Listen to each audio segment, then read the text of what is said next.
So I have a question for you. How many of you have recipes that friends and family members have shared? How many of you have a shelf somewhere filled with cookbooks?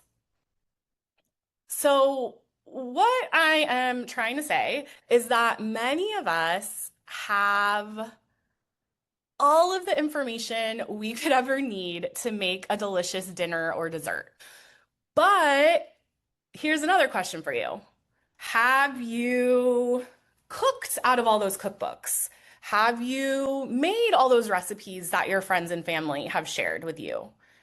There's a lot of decisions that a person has to make to get from a wonderful recipe to a finished edible product, right? So we have this wonderful brown sugar pie recipe, but it takes a lot of decisions. It takes a lot of action. It takes a lot of behaviors to actually get us to the brown sugar pie that we can eat.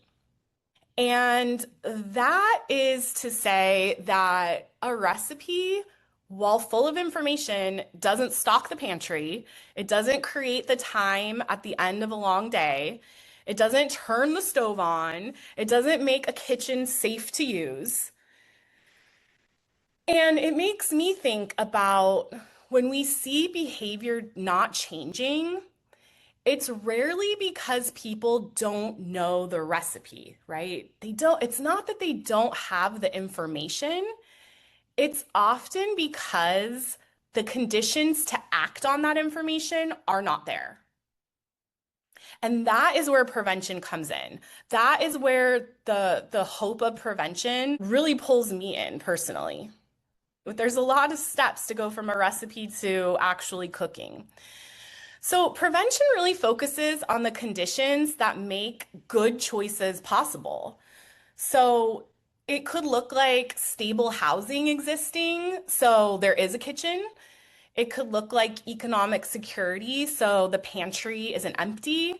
It could look like time, safety, and support, so people are able to show up and connect and cook and eat together. Prevention isn't about people not having the recipe. It's about trying to navigate kitchens that weren't built with them in mind.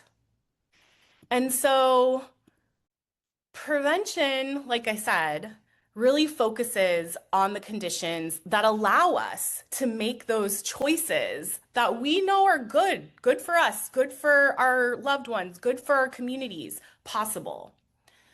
Because we know that sexual and intimate partner violence is everywhere, and that tells us something important. The challenge isn't a lack of information, it's the conditions surrounding behavior. And so, sexual violence prevention makes it easier to apply what we know.